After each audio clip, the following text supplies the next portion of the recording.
सिमडेगा में दलित युवक की मॉब लिंचिंग में हुई हत्या के परिजन आज गवर्नर से मिले और सीबीआई जांच की मांग रखी। आइए सुनाते हैं क्या कुछ उन्होंने कहा। और हम लोग मिले अभी जा करके, और आप देखेंगे ये पूरी घटना को। भाई एक महिला है जिसकी शादी शिवरात्रि महाशिवरात्रि के अवसर पर मार्च पर शादी होता है पिछले साल, अभी एक साल भी नहीं हुआ है 2021 में, और जिसके पेट में 3 महीने का गर्भ रहता है। ये पूरी बातों को ठीक से नहीं बता पा रही है, थोड़े से दबाव में भी है। थोड़ा सा ऐसा है कि इतना बड़ा घटना, जघन्य घटना, इसकी आंखों के सामने इसके पति को मार दिया गया, मार मार के जिंदा जला दिया गया माँ के सामने। जब माँ आखिरी बार देखना चाहती है, ऐसा मार करके जला करके उसको मार दिया गया, इसको पीटा गया। ये नहीं बता पाई। 7 तारीख को गई थी अस्पताल, कोलाबिरा के अस्पताल गई थी, वहां से इसको रेफर किया। इसका दोनों ही माने कि एक स्मृति भी रहता, वो भी स्मृति खत्म हो गया। पति तो चला ही गया, स्मृति भी खत्म हो गया।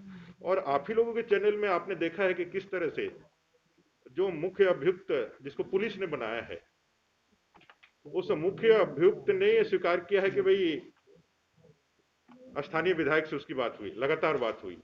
ये घटनाक्रम का पूरा यदि देखेंगे तो पूरा जो इसको जो प्लॉट करने का काम है वो 28 दिसंबर से प्रारंभ हुआ है, चल रहा है। एक आम वहां के नागरिकों में ये चर्चा का विषय है। जो वहां से फिर वो देखिए, जो लोग किए हैं वो सब साधारण नागरिक है। आप किसी को 500 रुपया उस ग्रामीण क्षेत्र में ये अर्थदंड लगाया जाए कि आप यदि ग्राम सभा में नहीं आइएगा तो आपको 500 रुपया प्रत्येक घर के पीछे हम जुर्माना लगाएंगे, तो लोग पहुंचते हैं। लोगों को 12 बजे का समय दिया जाता है, आप 10 बजे जो है कोई निर्णय पे पहुंच जाते हैं। उस जगह पर भी आप देखेंगे कि विधायक जी की भी बात हुई है। विधायक जी ने भी यह स्वीकार किया है कि वहां से वो ग्राम सभा से उनको फोन आया है और फिर उन्होंने आगे बात करी है। तो ये सारे विषयों में जहां पुलिस है वहां पर पुलिस खुद सत्य को छिपाने के लिए पूरा भरसक प्रयास कर रही है, अपनी गलती को छिपाने के लिए, अपने अकर्मण्यता को छिपाने के लिए, अपने फेलियर को छिपाने के लिए वो पूरी तरह से जो है पूरा दोषारोपण और इसको जो है ना एक हल्का बना करके करने का कोशिश कर रहा है। एक मानव का जीवन इस तरह से ले लेने का काम कोई कैसे कर सकता है।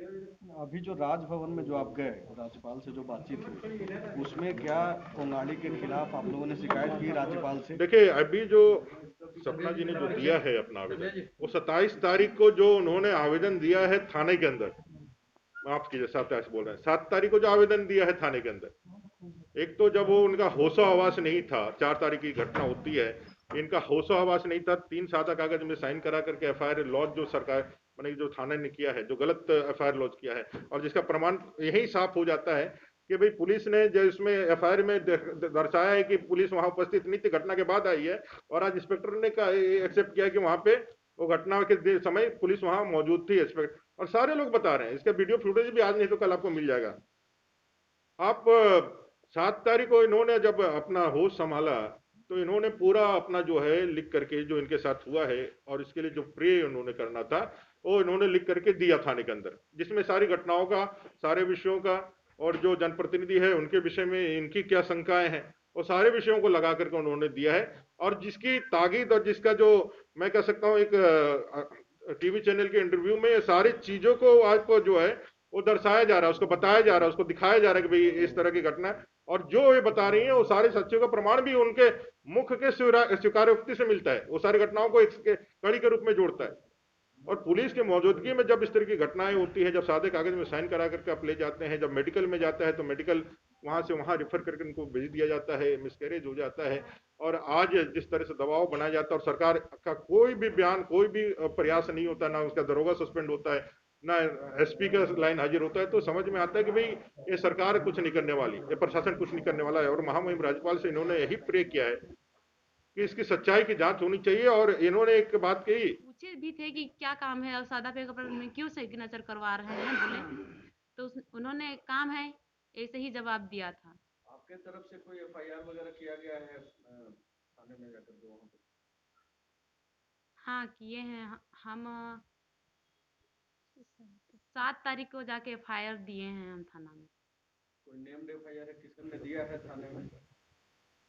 विधायक के नाम नहीं दिए हैं, लेकिन ये तो हम जानते हैं कि विधायक ही करवाए हैं, क्योंकि वहाँ पर पुलिस मौजूदगी थी और प्रशासन भी मौजूद थे, और क्यों नहीं किया गया वहाँ पर? जब रो रो के वहाँ पर गिड़गिड़ा रहे हैं हम। मेरी सास आई घर से, इसको कोई बताया फ़ोन करके, तो आई ये, और मेरा बेटा का एक बार चेहरा देखेंगे बोल के ये अपना जो सीता जलाने के लिए वहाँ पर लकड़ी डाला था उसको उठा रही हैं। उतना इतना ज़्यादा लकड़ी था कि उठा नहीं पाई। इसको क्यों धक्के मार रहा था? पुलिस वहाँ पर नहीं थी क्या? अच्छा, एक चीज बताइए, आप जब आप माँ, इतना नहीं नहीं, आप माँ भी बनने वाली थी, बच्चा मिसकैरेज हो गया, उसी लड़ाई झगड़ा के दौरान ये सारी चीजें हुई। हाँ, लड़ाई जिस समय मारपीट पड़ा, उसी उसी दिन से स्टार्टिंग हुई थी मेरी। उसी दिन से घटना के बाद कभी कोंगाड़ी से गए विक्सल जी मिलने आप लोग से? गए थे। क्या बोले? कुछ नहीं बोले, गए और वो देख के चले आए कि क्या हालत है। यहाँ से देख के गए, उसके बाद में शायद और वहाँ जो क्रिश्चियन भाई लोग हैं बम्बल केरा, जो हम लोग के ग्राम सभा है, वहाँ पर गए थे शायद, कुछ और मीटिंग किए थे, ऐसे सुनने में आ रहा है।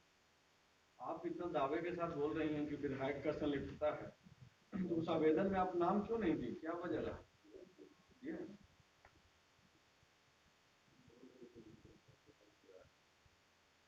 विधायक का नाम नहीं है तो आवेदन में किसका नाम है? किसके खिलाफ शिकायत की है? ग्राम सभा के अध्यक्ष हैं सुबन बुड़ के, वही सबसे पहले मारने स्टार्टिंग किए थे ना।